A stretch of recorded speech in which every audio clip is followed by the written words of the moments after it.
ഓരോ പ്രവാസികൾക്കും ഏറ്റവും കൂടുതൽ സങ്കടം വരുന്ന നിമിഷം എപ്പോഴാണ് നിങ്ങൾക്ക് സ്വന്തം കുടുംബം ഓനെ തള്ളി പറയുമ്പോ, ഓനെ മനസ്സിലാക്കാതെ വരുമ്പോ.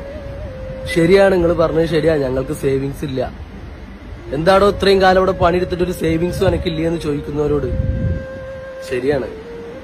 മാസാവസാനം ഞങ്ങൾ എന്തെങ്കിലും ഒരു തുള്ളി സേവ് ചെയ്തേക്കാന്ന് മനസ്സുകൊണ്ട് കരുതും. അപ്പോത്തിന് വേറെന്തെങ്കിലും പ്രയാസങ്ങളോ വേറെന്തെങ്കിലും കാര്യങ്ങളോ വന്നിട്ടുണ്ടാവും നാട്ടില് നിങ്ങൾക്ക് ചെയ്യാൻ വേണ്ടിയിട്ട്.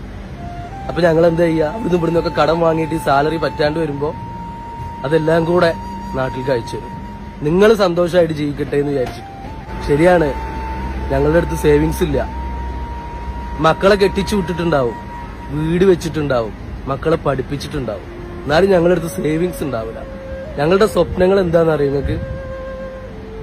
ഒരുപാട് സ്വപ്നങ്ങളുള്ള ആൾക്കാരാണ് പ്രവാസികൾ എന്ന് പറയുന്നത്. പക്ഷെ ഒന്നും അവനവന്റെ സ്വപ്നങ്ങളാവൂല, തന്റെ കൂടപ്പിറപ്പുകൾക്ക് വേണ്ടിയിട്ടുള്ള സ്വപ്നങ്ങളായിരിക്കും. നിങ്ങളെ സ്വപ്നങ്ങൾക്ക് വേണ്ടിയിട്ട് ഓടിക്കളിക്കുന്നവരാണ് ഞങ്ങൾ പ്രവാസികൾ. നിങ്ങളോട് എപ്പോഴും സ്നേഹം തന്നെ ഉള്ളൂ.